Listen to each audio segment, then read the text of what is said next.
on Facebook. We are recording. 3, 2, 1.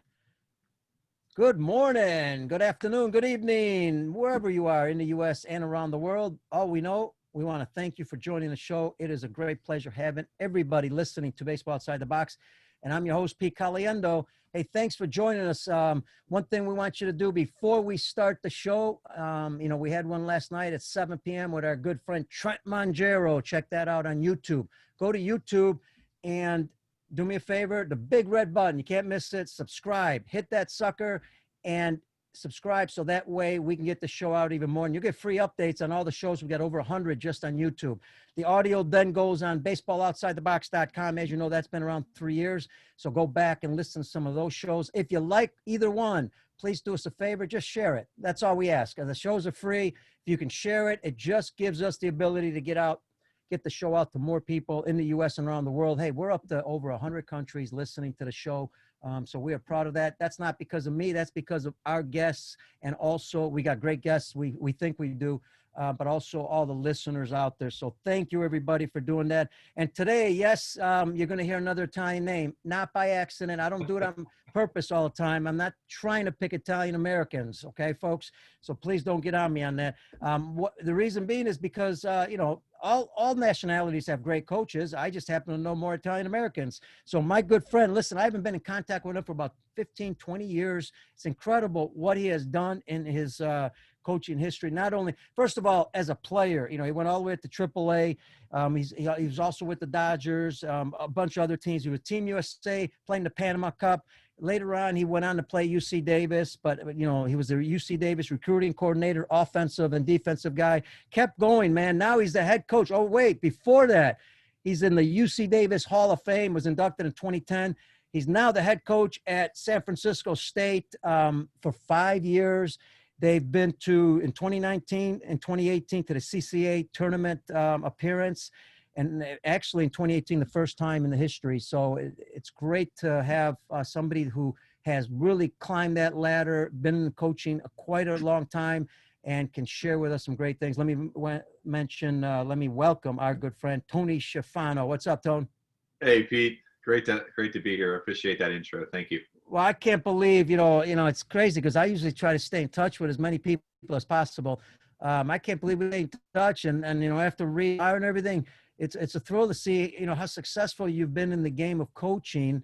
My first question, and you could add anything after that. My first question is, after you got done playing everything, how did you make the decision to get in coaching? Why coaching? And what were your goals?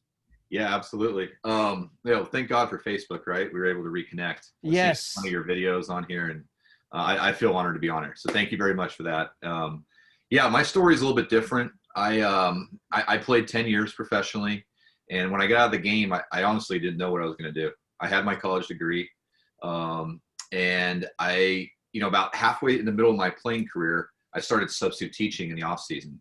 As you know, a lot of pro guys have to work in the off season, especially minor leaguers.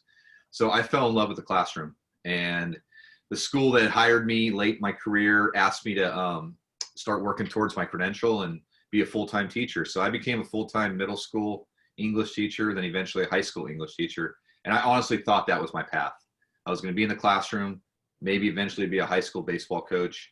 I was coaching some travel ball up in Northern California in the Los Gatos area, and really enjoying just being in my early 30s and not kind of done with the grind of everyday buses and through Tennessee and the rock in the Smokies and whatnot. I had lost a little bit of connection with UC Davis just over those years. Just because I was gone so much, I wasn't able to go to alumni events, things of that nature. But the pitching coach, Coach Vaughn, who has been there close to 30 plus years now, he was reaching out to me about my third year into teaching, and I had just missed the golf tournament. And so I thought he was calling to ask for a donation or something. And so I actually ignored the first couple of phone calls. I'm like, money's tight right now. I'll get a donation out. But he called the third time. And I'm like, well, this might be serious. So I answered the phone, and he said, hey, we have an opening. We have an assistant job opening. One of our assistants left for St. Mary's College.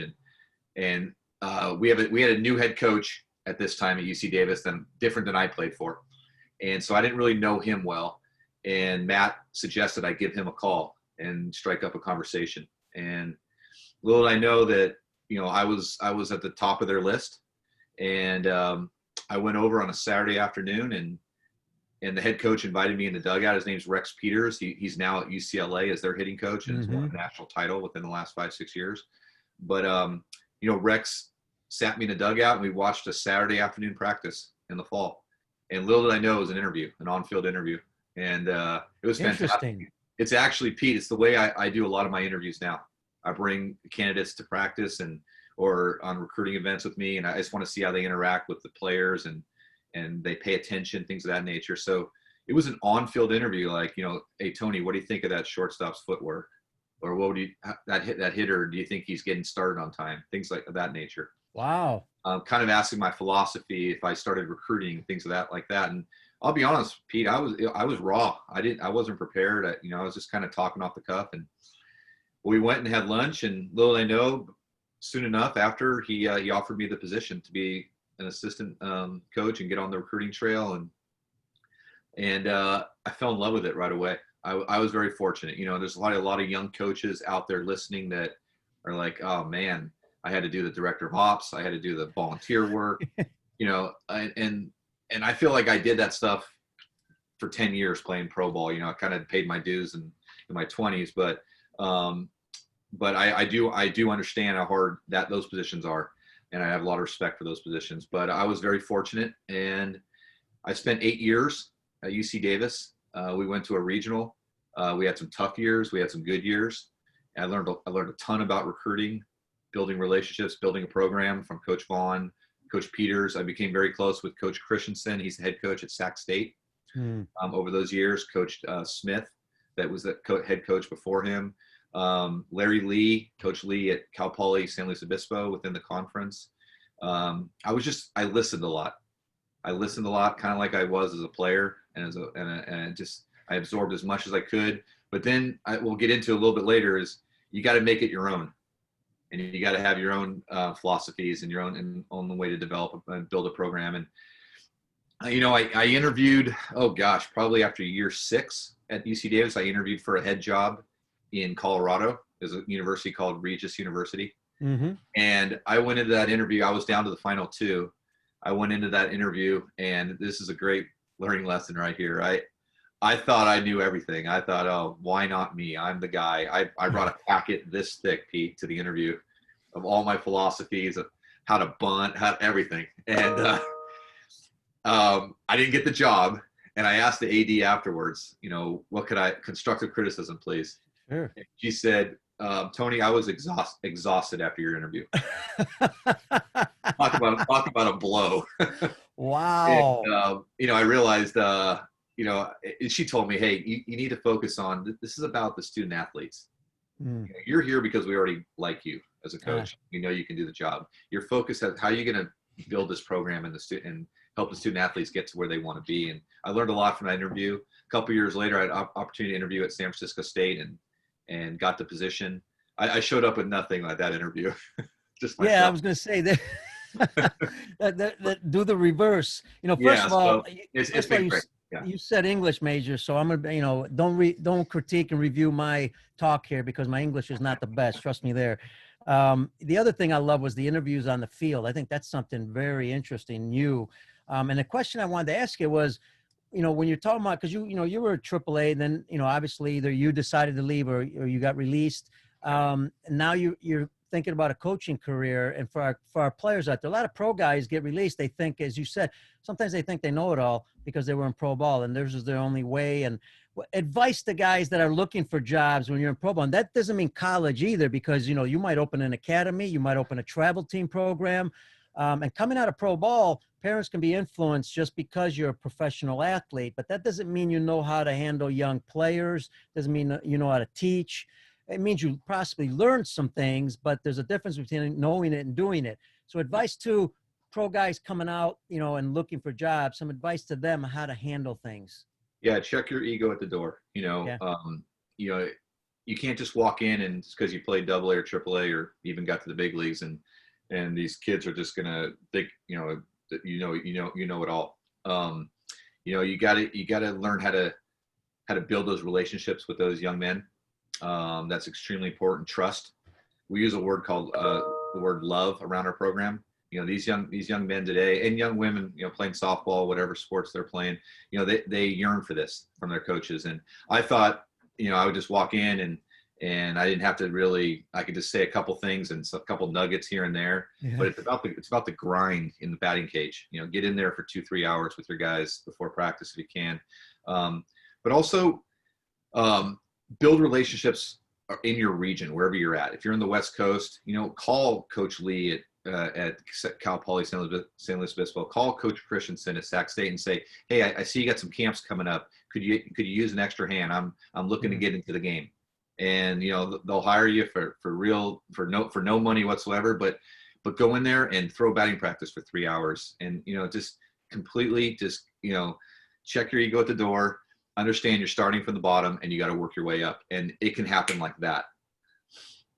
One of the reasons I want to talk about this next topic, because I think it's important for coaches and players, actually.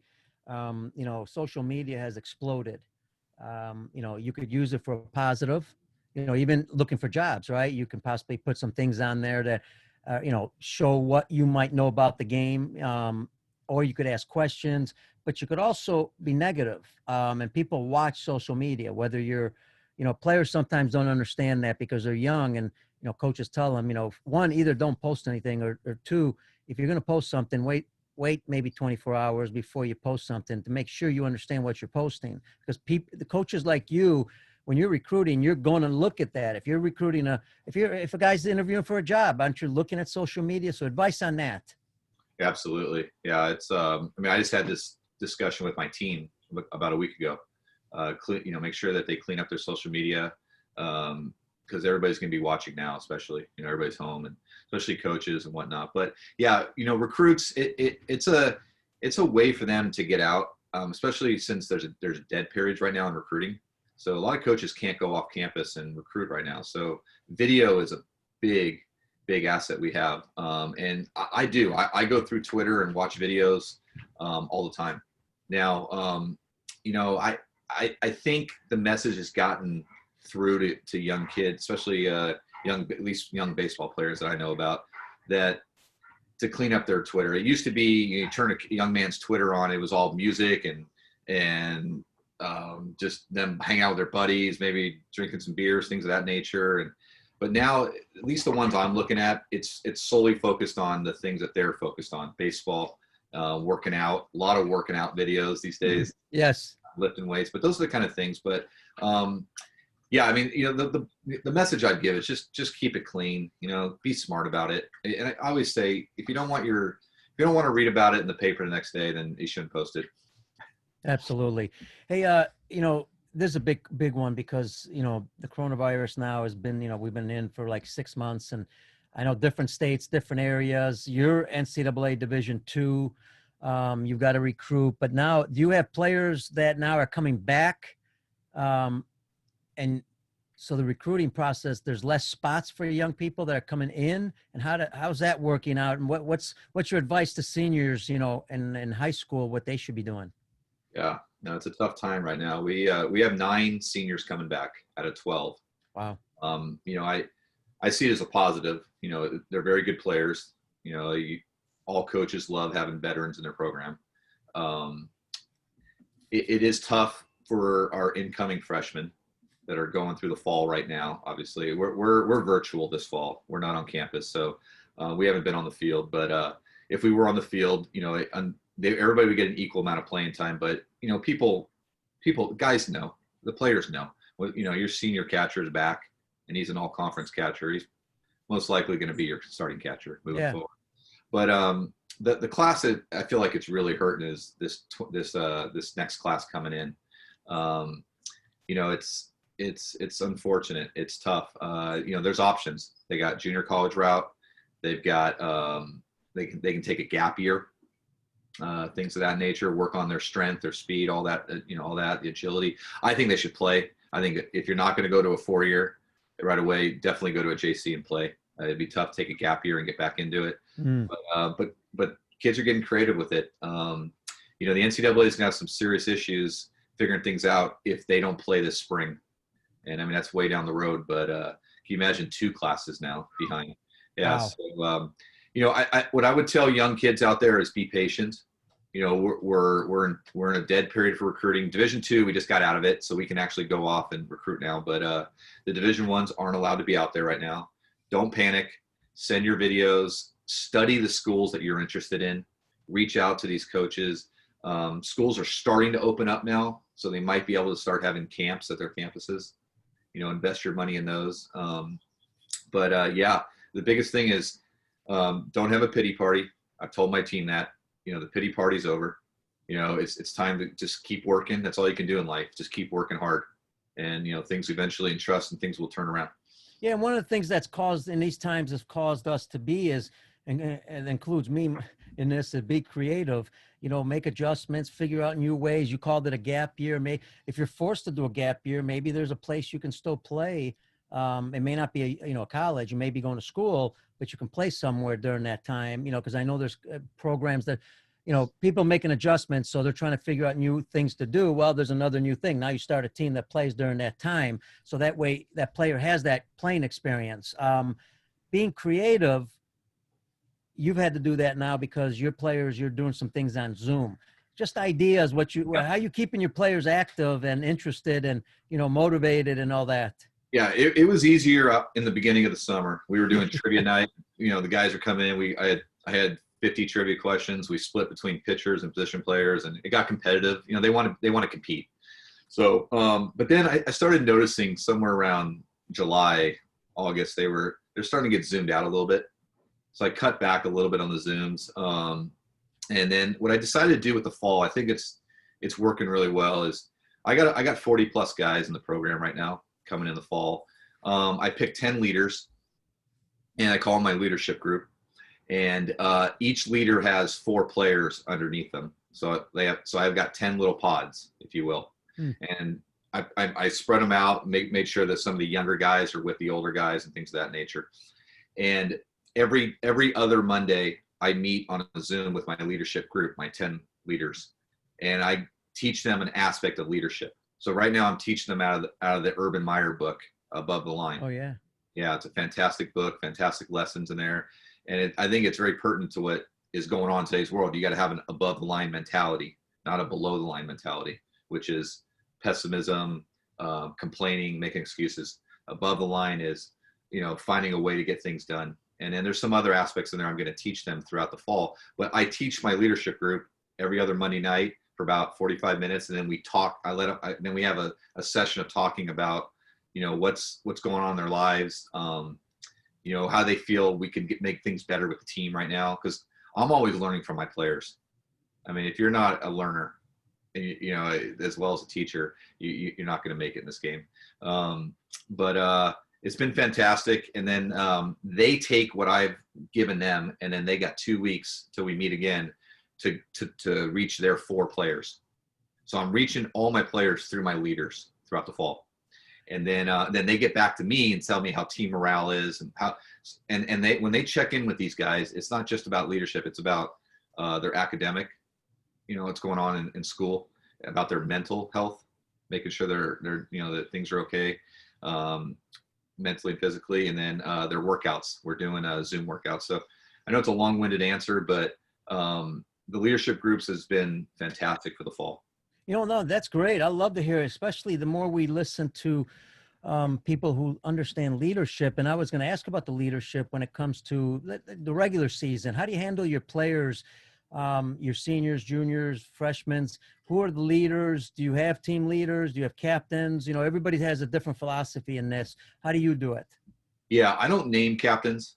I think captains kind of just kind of come about. They present themselves throughout practice and throughout games. I listen to my players quite a bit. I will tell you this, Pete. It took some time for me to understand that as a coach. Because when I came in, I was fiery. I was gung ho. It was my way or the highway, you know. Well, that's you know, in the old days, that's the way it was. I mean, you know, when I played, you know, your coach told you to do this, and that's what you did. Absolutely. You know, as I got in there 5 years ago to SS State as the head coach, and I had all these ideas how we're going to turn this program into a winning program, and we're going to win, and I realized quickly, it was going to be a long road. It was going to be a journey, but we didn't turn the corner until I finally 100% trusted my leaders, my players, and and started having one-on-one meetings weekly with them in my office. Phone calls at night, like just checking in, how you doing? Because you can get so busy in your world of show up in the office, crank out your emails, meet with your AD, get to practice, get to weights, go home, and you get in that regimen. And the thing I learned from my players was they didn't want that monotonous sequence every day. They wanted to change in practice. So the simplest thing of I added music to practice. And not just BP, Pete. Like we have music throughout the entire 3 hours. Yeah. And sometimes it's faint because if we're doing a bunt defense or something, they need to be able to hear me, but or the catcher or whatnot. But it brought rhythm to practice. Guys are getting ground balls, and we got a little bit of rap going, and that took some time because I'm a country music guy, so Yeah. I had to be changed. I had to be changed on that one, the music, but little things like that, starting the day off with BP. I mean, I'd say 90% of the coaches watch this right now probably end practice with BP. Mm-hmm. We all do it, right? We show up, we stretch, we throw, we do our our individuals, our team defenses, and then we go into BP and we go home. Sometimes we show up and the coaches are there and we've already set BP up and the guys are fired up. They get to hit first. Little things like that. And I got that from one of my seniors one year. Love it. Yeah. What about when, you're always going to, they're around each other a long time, there's a long season some ways, not as much as pro ball, but what about when there's an issue that arises, not a good issue, obviously. How do you address that? Is that addressed by the players, the coaches? Who handles all that? Yeah. It's in-house to start, but if I feel like it's something that the athletic director needs to know about, obviously I'll talk to the athletic director so she's not blindsided by something, a phone call or something. But most of the stuff I talk about the guys, it's in-house. But the way I attack it is that I tell the guys, listen, when you're growing up in your family, was everything perfect? Or did you have arguments with your brother, your sister, your mom, your dad, your grandparents? There was always an issue, within your family, but you fixed it because you loved each other, right? And nothing was bigger than your family. And so we're a family, and we're gonna fight. I mean, I remember once that a right fielder didn't make a play, and a second baseman gave him wasn't happy about it, and bad body language on the field, or said something, right? Well, before they got to the dugout, it was on. It was about to go on, and a couple guys broke it up. This was about 3-4 years ago, and I said to him, "Listen, you fight with your brother. I fought with my brother growing up my whole life. About whatever it may be, and so that's how I attack it. Is we're a family. Nothing's bigger than our family. We're going to have issues, but we're going to solve it." Yeah, I like that. And, we talked about it last night on the show also, and that's why I bring it up again, because getting different perspectives is very interesting. One of the, if you have a player, an example, I remember Matt Noakes played for us with the Flyers, and he told me a story about, one time when he was young, I think he didn't hustle the ball out, or I don't remember exactly the situation. Well, guess who met him at the steps was Derek Jeter, and Jeter explained to him, we don't do that, we're Yankees. Yeah. If you have a kid, let's just say, because everybody has a bad day, you hit a ball, he's your third hitter, and he doesn't hustle it out. Which I just saw last night or yesterday in the one of the major league games, and the announcer brought it up. It was a close play. The guy slowed down twice, and they need to be in the playoffs. How do you address an issue like that? Yeah, honestly, early in my career, I would have confronted him, and I would have made a scene, and and that's part of I want everybody in the stands to know that, I see it all the time with coaches. When you confront a player and embarrass them, it's more about yourself. You want everybody there to know that you didn't teach them to do that, and you got to get away from that as a coach. You got to take them in the dugout, in the corner, whatever it may be, and explain to them. Maybe the first time you explain to them, listen, this is not how we do it here. When you don't hustle, you're representing not only yourself but this program and your teammates. You've let your teammates down. Now it happens again after that talk. He's usually gone out. out of the lineup. Probably has to earn his way back in the lineup. Yeah. But to Jeter's point, if you've built your program and you have leaders, you can like last year we had amazing leadership. I think we did have a freshman that didn't run a ball out, and I remember Jonah Gonzalez, our fifth-year senior center fielder, one of the best players in the league. He could see I was fired up, and he came over to me and says, "Coach, I got it. I got him."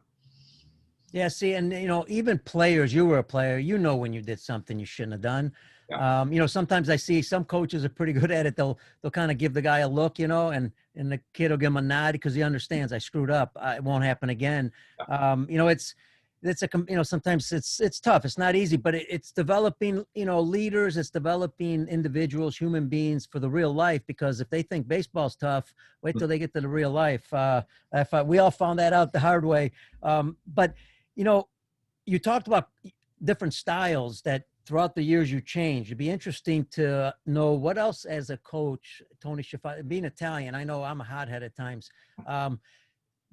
What have you changed? What else have you changed for the better that you saw throughout your career that you needed to change? Because that kind of could speed up the process with some coaches out there. Yeah, absolutely. If you get the opportunity to be a head coach, what you've got to do is you got to delegate. I try to do everything the first couple of years, and you just can't do it. You run yourself thin, and you're leaving something away from, you're not getting everything done you need to get done. But trusting your assistant coaches, I get asked all the time, like by these young coaches that become a head coach, whether it's a high school or, a JC, whatever it may be. Hey, what's some advice you got? I always tell them the number one advice is put time and effort into your assistant, who you're going to hire for your assistant coach, because you have to trust that person as much as you trust yourself, to the point where you can trust that if you're not there that day, everything's going to get done. I can go recruit a JC in San Mateo or something, knowing my assistant coach, Cameron Rowland, is going to run practice smoothly and get everything done that I expect to get done that day. So, but yeah, delegating is definitely something that last 3 to 4 years I've really worked on. And what it does is it allows your assistant coaches to grow too. They all have aspirations to be head coaches. And if you don't let them grow and let them make mistakes, I'll give you an example. I hired a young man this past year to be our volunteer catching coach. And he did a fantastic job with the catchers. But in the fall, this is this past year, obviously, in the fall, I started throwing him at third base in the third base box during intersquads because I wanted to see how he reacted. And I was thinking about, for the first time, running the offense from the dugout.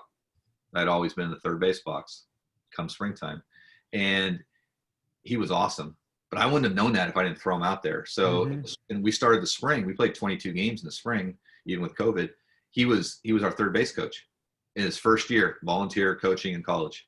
And I'll tell you what, he was fired up. He was asking questions every day and about positioning. And I mean, you've coached third base, I'm sure. Yep. It's not it's very not difficult in the world. Yeah.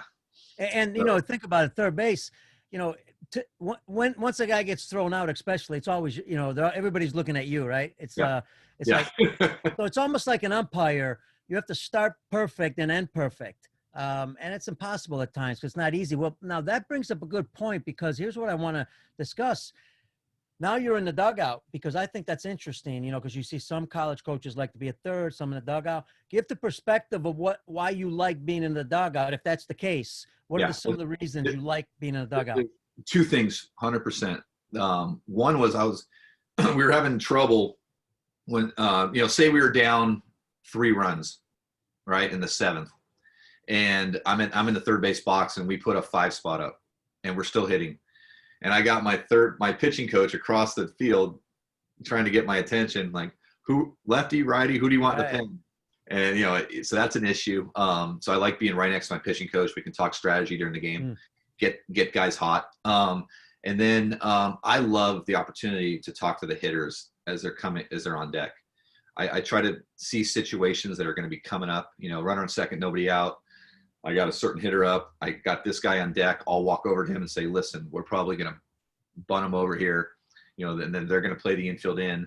You look for a pitch elevated, put the ball in the outfield. And that's all the things you want to say as a coach from the box, but you can't. Right. So being in a dugout really helps. And being a college coach, I want to get your perspective on this. What about, because you hear this, and I've seen it, some of the teams I take around the world, because most of my U.S. kids, two things. Are you seeing more kids that don't know the game, um, can't play it on their own? And obviously you're not recruiting those kids, but so it may not be your kids because you're and we're going to get into what kind of player you recruit. But, you know, kind of studying the game more, understanding the game, thinking ahead, kind of thinking ahead a little bit like a coach, making decisions on their own a little bit. If you don't, if your kids are pretty good at that, when you're out there recruiting, you see that issue out there. You do. You see a lot of mistakes. Like, you sit in the stands and you're watching a game. You're like, God, why do you go first at third there? Make the first out at third. Things of that nature. You know, I hear coaches say that. Excuse me. I hear people say that quite a bit. Like, kids don't know the game anymore. It's all showcase baseball. Right. And there's probably an aspect of that. And I'm not going to sit here and say there's no aspect of it. It is what it is. Most of the tournaments we go to in Arizona now, they don't keep score. It's 4 batters per inning. They leave a guy on second base because they got to do a switch. Right. And 2 outs. I want to see that guy hit with 2 outs and a runner on second. I want to see that shortstop make that play in the hole with 2 outs and a runner on second. So that part of the game has been lost a little bit, and you have to teach it. I was taught by a coach years ago that you cannot, as a head coach or as any coach actually, get mad at your player for something they did if you didn't teach it in practice. Yeah. You can't assume they know everything. Absolutely. And the one thing that surprises me, Pete, with kids today, this is the one thing I'm really shocked about, is they don't watch baseball as much as we used to. And they have more access to it than ever. Yes. We had WGN, the Cubs, TBS, Right. Braves, Right. as kids, and then the game of the week. Yeah. After This Week in Baseball was on in the morning. Now it's everywhere. Yeah, now there's apps you can watch every game possible, but they just don't watch because there's so many other things to do. Mm-hmm. That's how I learned the game, by watching. And that leads to the recruiting aspect, because I want you to talk to, whether it be high school coaches and parents and players, Division I. NCAA Division II type of player you're looking for. Everybody's going to give you the obvious a lot of times, but I'm trying to look at some of the things that you kind of look for that others may not look for all the time. Give us some ideas of the type of players you're looking for, and on and off the field. Here's the obvious: we're looking for good athletes that have good arms, that can run fast, hit the ball hard, right? Sure. And play catch. Okay, so we're going to showcase. All us coaches are looking at the exact same 15 players. Okay, we can all identify those guys. So what's the intangibles? How do you figure out the difference? And a lot of it has to do with the on-campus visit. I will never make an offer to a player without bringing them on campus and spending time with them and their family. I want to see how they interact with mom and dad. I will tell you this, at UC Davis, we had a top recruit come visit with his family, and the head coach and I at the time were walking the young man around, and he was checking his cell phone the entire time. Had the down in his pocket looking at it. He was rude to his mom at one point, and the head coach and I got a moment together alone, and we both said, we're out on this kid. We don't want this kid in our program. And so the on-campus visits can tell you a lot. Do they look you in the eye? Do they keep their cell phone off the whole trip, the whole visit? Things of that nature are really important. But on the field stuff, I talk to a lot of coaches, that not only their coaches, because sometimes their coaches are biased. They want to promote their players. But I talk to their opponents. I try to talk to as many as 3 or 4 coaches that have competed against them and guys I trust. What kind of player is he? Does he get turd on the field? Does he compete his tail off? Things of that nature. But I read a Roy Williams book once. He's the basketball coach. Mm-hmm. Interesting story. He asked every recruit when they come on their visit one question that is consistent, and the answer tells them a lot. And the question is, he has that player in front of him with their family, and he'll say, tell me about your greatest basketball moment so far in your life. And the answer is telling.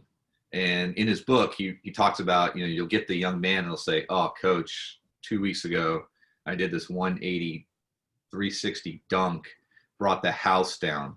And, it was epic. But nothing in that answer was about winning or about his teammates. It was about him. And then you'll have the young man, Jock. I don't know if you remember Jock Vaughn, played for him at Kansas, Sure. point guard, and his answer was, "Oh, coach, I made the team as a junior as a point guard, and we were a middle of the road pack team, and we ended up going to the state title 2 years in a row and celebrating with my teammates. The last 2 years has been my greatest moment." Wow. Love And that. it's interesting, the difference in answers. And that guy won a national title for him at Kansas. Yes. It helped win a national title. So I sometimes ask recruits that. Tell me your greatest baseball moment, just out of curiosity. How they answer. Love But it. And that goes back to, well, I'm sure, I want to ask you about this because I know here in Chicago, the Cubs have always said, they recruit character. I don't care if he's a number one draft pick. They've skipped number one, gone to the second or third guy in the first round because of character. And character seems to be so important because once you have these character guys, that are quality guys, they care about, like you said, care about other players, care about winning, care about, getting the job done. Everything else kind of builds itself into that, culture that you're talking about. I mean, how important is character there? it's very important, Pete.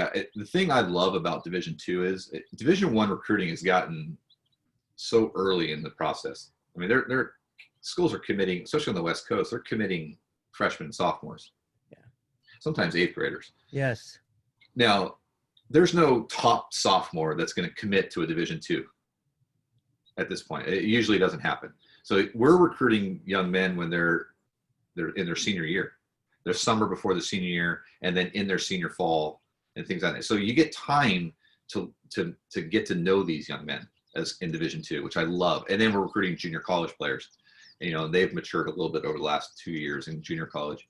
I will pass on a young man if I don't feel like it's good character, because we have worked extremely hard, my coaching staff and I, in the last 4 or 5 years to build the program around good character young men. I tell people all the time, the thing I'm the most proud of, Pete, in the last 5 years, and this is no BS in anybody, is I'm proud that we've gone to the CCAA tournament, first time in school history. We've won 25 plus games, things of that nature. That's all great. But the thing I'm the most proud of is our graduation rate is in the upper 90%. And number two, our team GPA went from, I believe when I got here, it was in the mid twos. We were at 3.1 this past year as a team. Yeah. And I think that translates to the field. Absolutely. And then as you said, it's interesting, the story you talked about how, the son treats their mom or dad, and, and unfortunately, we all know this, parents have a lot to do because, they're growing their kids up. If you're growing them wrong, in the wrong direction, that's going to reflect later on when coaches try to look for players. You also said this, I thought was interesting. You talked to other high school coaches or other travel team coaches, rather than that coach that has the player.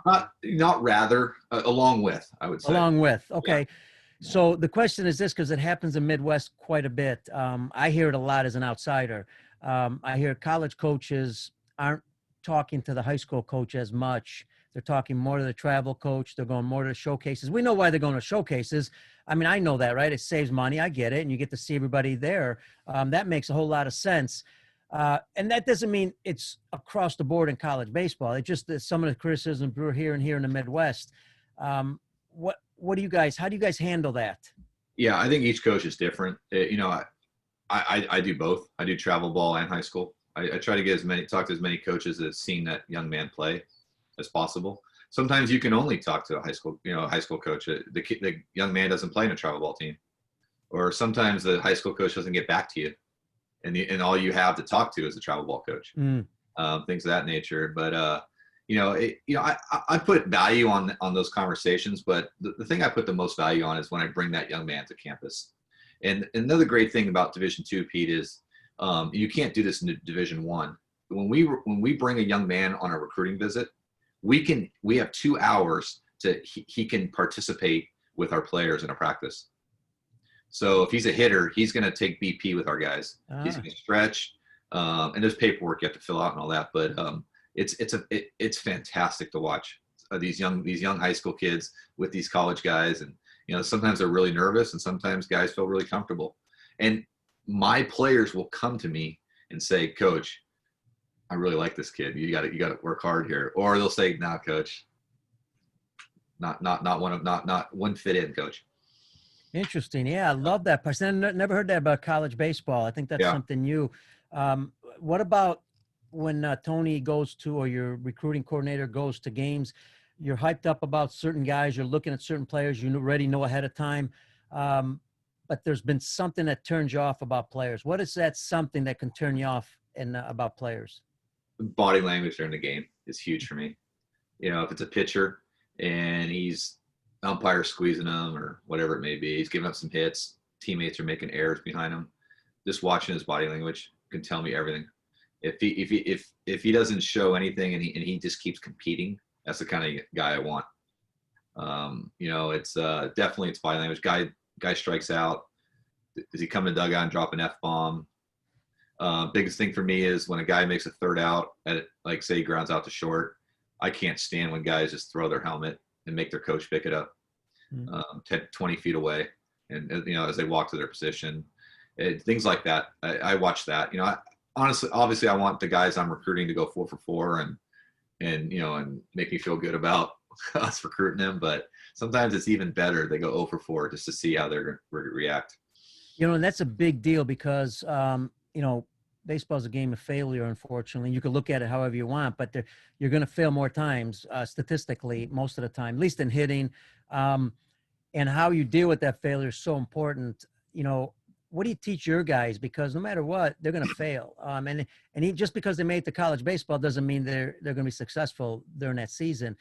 Dealing with failure, how do you work on that with your players? Yeah, we don't talk a lot about how much failure there is in the game.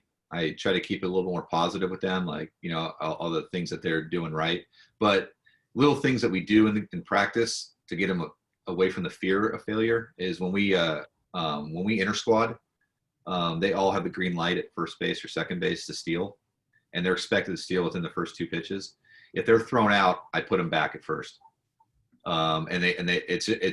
it's not an out. It's just that whatever happened at the plate, it's the ball or strike. That's the count changes, whatever, and then they get back at first, and maybe I'll walk over there and go, hey, you need an extra step in your lead, or get a little better jump here. He's a C on UCLA, things of that nature, and so I take away the fear of failure with that, because so many times guys get thrown out and then they never want to run again. Right. Yeah. Little things like that, but we discuss it, but we talk a lot about self-talk, making it positive, how many opportunities you get in a season, being prepared, and that stuff will take care of the failure. Absolutely. Love to hear that. What about you got a bad day, bad game? How does Tony handle that? For coaches out there that are either working with young kids or even, college guys or high school, how do you handle that situation after the game? Yeah, it's tough because you have those 5 minutes after a game where you have them in right field, right? And that's probably the most impressionable moments you're going to have the rest of the day with them. And I try to stay as positive as I can. I used to go through a laundry list of things that, like, 10 things that went on, like learning points in the game. Right. And sometimes I catch myself, I'm only in the 3rd inning of stuff I got to go through, and I got guys looking past me at their parents, they're thinking about. So I've limited those meetings to 2 to 3 minutes. I focus on a couple really good things. If there's something that was glaring, like effort, I will never bring up like a certain error or strikeout or anything like that. But I'll talk about, hey guys, we weren't prepared for this situation. That's my fault. This week in practice, we'll address it. But there has to be a little more preparation before games, a little more focus before pitch one. Because what I've noticed is a lot of the mistakes that are made are early in the game. For me, that's just not focused before the game starts. And, that first ball is hit at you and you're not ready for that. I remember my rookie year, I was with the Marlins, and oh gosh, I'm blanking on his name, but he was the field coordinator, a legend. And gosh, I'm blanking. Bowlesy. John Bowles. John Bowles. Chicago guy, sure. as intense as a human being as there is, Hey, right? by the way, so everybody knows, John Bowles, managed in the big leagues. If he did. Uh, I mean, in those days, it was almost impossible to get a pro job unless you were a big league guy. And he made it all the way as a manager. Great, great, great. Go ahead. I've never learned so much baseball in my life from one person than John Bowles. And I was a free agent signee. So, there's first, second, third rounders all around me in rookie ball. And he made a point to personally invite me in front of the team to instructional league at the end of the season, which was a big deal. Top recruits got invited to instructional league, and I was feeling pretty good. I show up in Florida for instructs, and we're playing our first game, and the first ball was 10 feet to my left, and I made an effort, didn't get it, and we ended up playing the game. And after the game, John Bowles sat with everybody, and he went over the game. He went over inning by inning, and first thing he says is, "We have a shortstop that wasn't ready on pitch one." Wow. I mean, just a gut check. Yeah. And from that moment forward, I was ready on pitch one the rest of my career. And were there two during the game? Were there a couple shortstops that played, or just only you? Yes.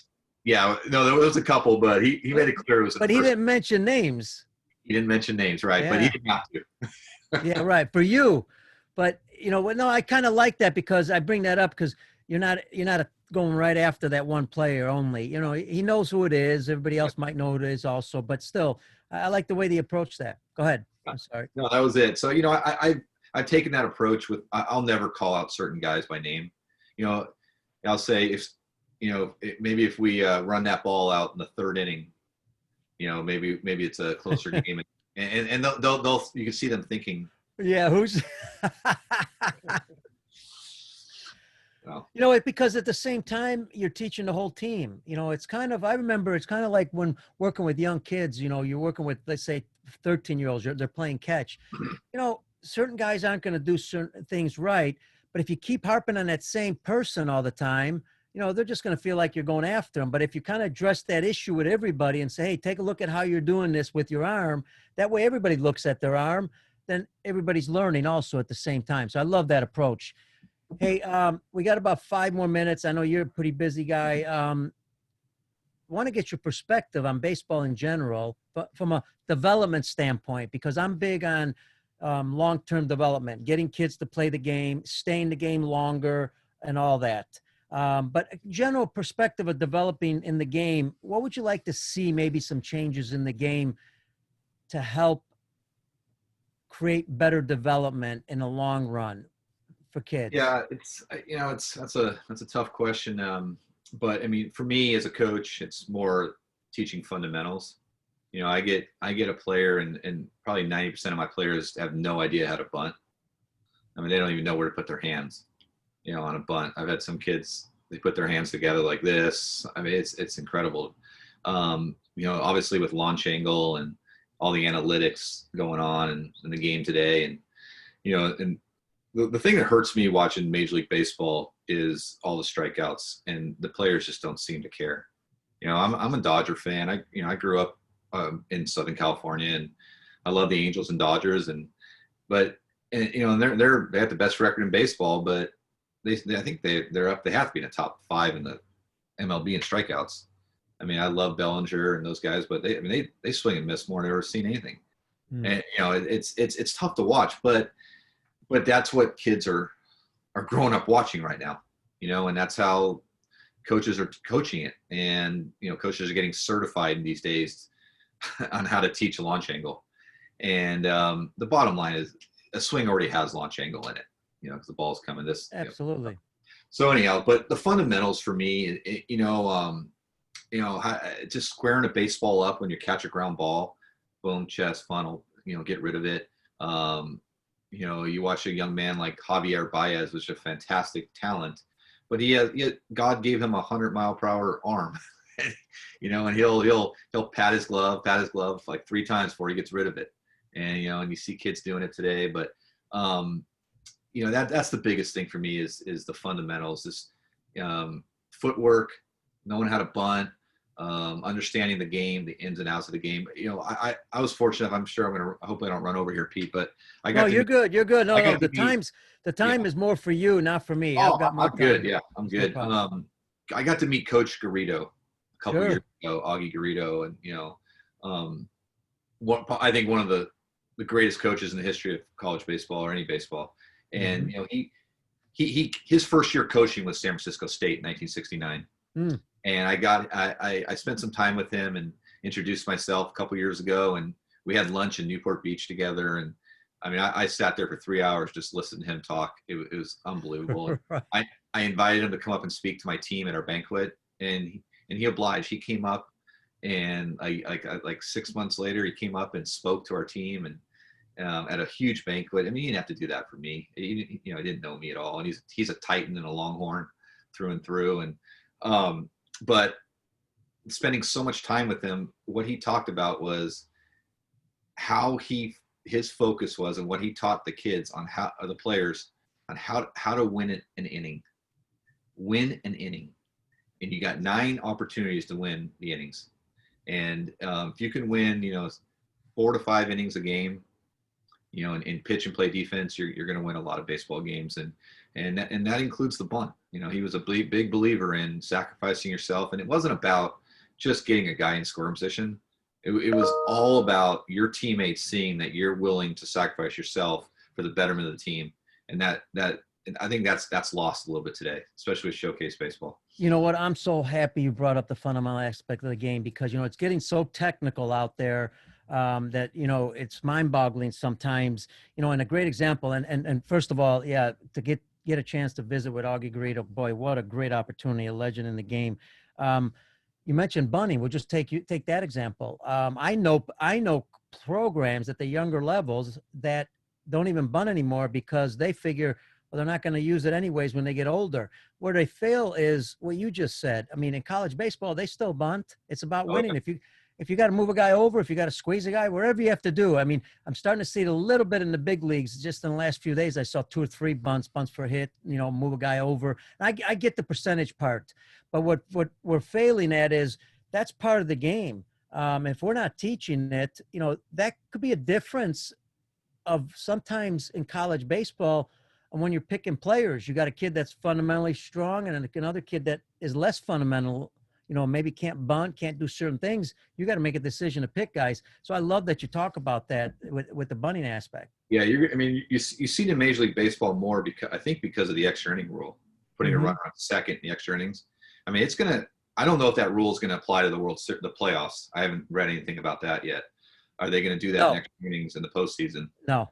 No, okay. I was going to say it'd be interesting if it came down to a World Series Game 7 and their Yeah, extra innings and what team can get the guy over or not. I mean, it'd be really interesting. But absolutely. That'd be a tough one. I agree with and you here's there. the thing, Pete. I don't want to sit here and say that we bunt every inning, we get a guy on base, and because I'm very honest with my recruits. Like, I let you guys swing the bat. We're an aggressive team. We steal a lot.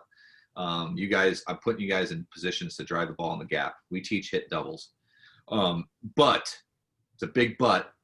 We do practice the short game because when we need it in the Mm, 6th, 7th, 8th inning, it's there in your absolutely. back pocket.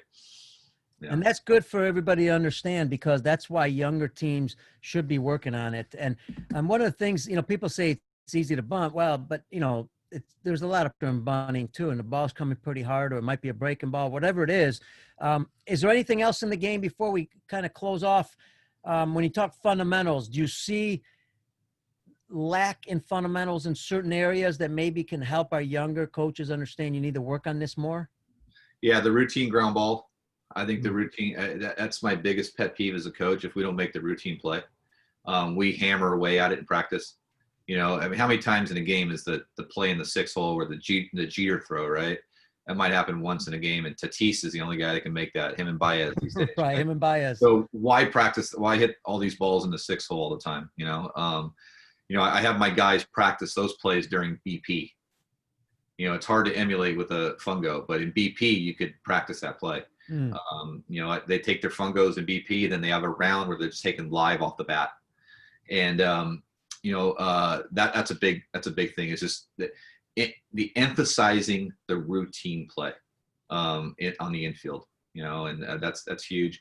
But with pitching, what I'm seeing quite a bit though is obviously it's velocity, right? Everybody wants to throw harder and harder. For me, it's still a game of commanding the zone, throwing strikes. I'll take that guy that's 86 to 89 with a little movement and pounds the zone over that guy that's 92, 93 that can't hit the side of a fence, side of a barn. But I want guys that are going to keep my infielders engaged in the game, keep my outfielders engaged by throwing strikes, the ball's put in play, keep their pitch counts down, and give ourselves a chance to win every game. Folks, and I keep saying, I know I say the word, coaches, tell coaches some advice and everything, but don't forget, there's a responsibility a player has also in making themselves better because, even at the younger levels, they may not have a chance to practice as much, and we're always blaming the coach. Well, but, the player's got a responsibility. You want to get better. You've got to work at it. What's your message there to young players?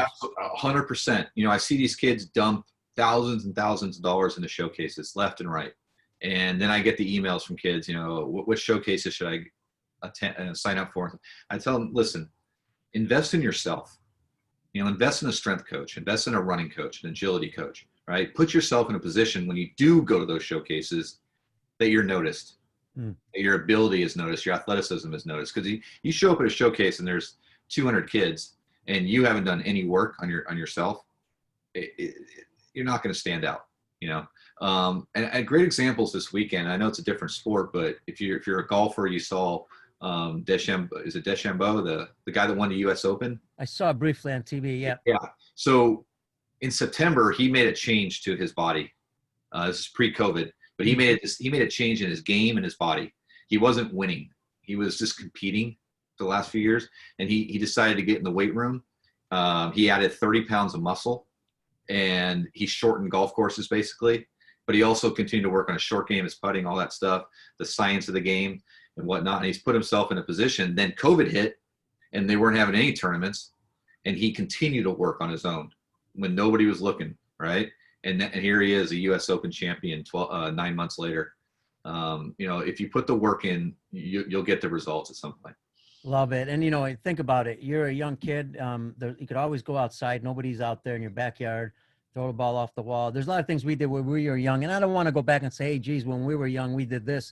But, you could practice so much on your own. You really don't. There's no excuse that you can't get better. If your backhand's not very good, I'm assuming you can throw a ball against the wall and just work on your backhand. Even if you don't have a coach, your body's going to figure it out sooner or later. It may take you a little longer. Absolutely. I've always said this, Pete, and one of my minor league coaches told me this. He said, Tony, I'll give you advice. I'll give you tips. I'll give you nuggets. But you are your best coach. You can only feel what you feel. And that's why there's so many different stances in professional baseball, right? At home plate, there's not that one stance everybody does. As a hitter, as an infielder, when you have to get your feet ready, pre-pitch, things of that nature. I never look into cloning anybody, Pete. I just give guys an opportunity to understand what I think feels right and gets them prepared. But then I tell them, be yourself out there. Be you. Just do you. All right. Great way to end it. I think that's a great comment, Tone. And first of all, thanks for being on the show. Second of all, great catching up, man. We got to stay in touch now, man. We got to do it because it's important. It's been a long time. My pleasure. I appreciate it. Hopefully, something of value is out there. And if there's any young coaches out there, look my email up. My cell number is on the website. I love to spend some time on the phone with anybody, any questions, advice they need, and just shoot the crap about baseball. Matter of fact, this is probably the best time to do it anyways, right? All right. So folks, we're going to put Tony's stuff on the show notes. We'll get it out, email, everything, but you can go to the website. We'll put the San Francisco State website on there. Nowadays you can just Google it and goes right to it. So it's perfect. He's got everything up there. So again, special thanks to Tony Schifano. Appreciate it. Special thanks to Brian Crock, our producer with the Lineup Media Group. Also, don't forget, subscribe. Peter Caliendo on YouTube. That's all we ask. All the shows are free, 100+ shows. And go to our podcast, baseballoutsidethebox.com. And finally, a special thank you to you in the U.S. and around the world. Thanks for joining us today. I'm your host, Pete Caliendo. Have a great day, and I'll see you on the next show.